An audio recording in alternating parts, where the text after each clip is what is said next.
Welcome to Missouri Hunting, Fishing, Adventures YouTube channel.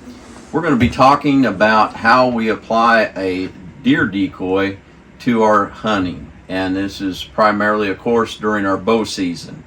And what we want to talk about here, hopefully you can apply it during the pre-rut and rut in which they're actually doing a pecking order within their process as deer. We want to make sure that when we use these decoys, it's safe. Okay, make sure it's safe. Make sure you have orange straps to carry them. Make sure that you're using it in a proper area in which you're going to not be in a public area where it could cause problems with other hunters.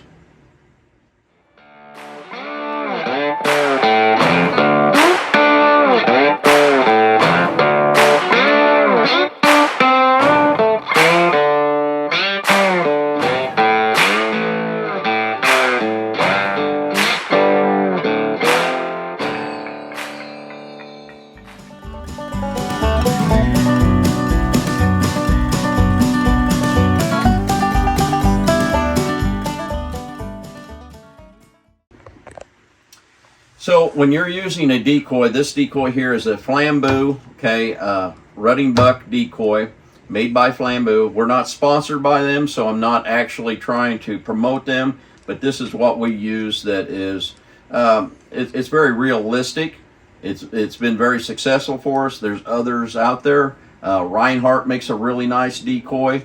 But this is something that you can break down in several parts. The ears come off, the head comes off, the legs come off. It all goes into the center abdomen area, and you can carry it with a rope.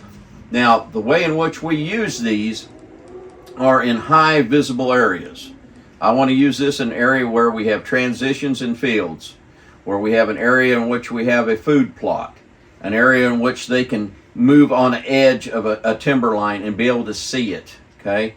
This is actually a deer in which will cause less does to show up, okay? And smaller deer will not relate to it. So if you're using a deer decoy, okay, you're shooting for the moon. You're looking for a big buck, something that's going to be able to challenge a deer of this size. A correlation would be as if you're fishing for a big bass. You're going to use a big spinnerbait, something big. The little ones aren't coming around, okay? Same way with a deer decoy. The does are going to run from it. They're going to blow at it. They're going to go away from it. And you're going to think, man, that's a bad deal. Well, it's not a bad deal if you're hunting big bucks. If you want to see a lot of deer, don't use a decoy, okay? How do you use a decoy? You use it along with grunting and along with rattling. Okay, those two things create the audible sound. Then this is the visual. Okay, I set this up downwind because the buck will always want to go downwind on you. I'll set it up in a way in which it creates an approach that I'm able to shoot him at 15 yards, because at 15 yards with a decoy, it's over if he is a rutting buck that's going to charge. At 15 yards, he'll square up and he'll blow this thing in a million pieces. And you will not get your shot, and he'll continue right out of your life. And so you want to make sure that you set it up in a situation, an area in which they're going to be approaching, have him in a direction in which he's going to be challenging, but you're able to make the shot when they get within 15 yards. Some of the key signs when they come into the food plot, they're going to start sidestepping. When they start sidestepping, okay, and their ears go back, it's not going to be much longer before they're going to turn and ram this thing. So these are things that you got to be watching all the time. As far as putting cover scent, I use Scent Thief on it. Okay, I'll spray it down really good. But when you're rifle hunting, okay, and even when you're bow hunting, usually the odor on this thing is not going to make a difference, because at 15 yards they're going to bring the heat anyway.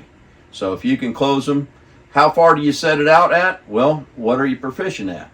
I like to set it at 30 yards. That's where I like to set it at. 30 yards is far enough away from me that their attention will be focused on this and not my client and not on me. But also I know it's at 30 yards, and everything outside of it, okay, is going to be within their first pin usually, and they're able to, then I can go ahead and use my rangefinder and know exactly where they are from there, 42, whatever. This year, I decoyed in a nice shooter for a gentleman out of Mississippi, and the deer came in at 42 yards, came into the grunt, saw this, I had this set up with a licking branch up here, and then I made a scrape down below him to even make it more realistic. And so those are some other things to do to make it look a little bit more realistic. And always use it in an area in which you're able to see quite a ways to be able to use it. People use it in the timber, that's fine. Make sure you have a shooting lane. So all these things that you do with a decoy add to realism, okay? But understand, when you use a decoy, you're going to see less deer. You're going to see less 2-year-old bucks, but you're going to have the buck of your lifetime going to relate to this and challenge this. And so that's going to make a difference in the overall distance and proximity of your shot. This is a closer. This is what's going to bring them in that bow range, not utilized during rifle season. Hopefully this will help you. Hopefully this will bring a nice buck into your world. It is something that you want to use in a population of deer that's high in buck ratio, because that's what causes that competitive level. It's something that we use in the Midwest a lot, something that I encourage you to use in a safe manner, and I think it'll help your hunting. Hey guys, thanks for tuning in to YouTube at Missouri Hunting Fishing Adventures. Hopefully some of these little things and these details that we talked about will help you become more successful in the field. I always say that's the little things that make the big difference.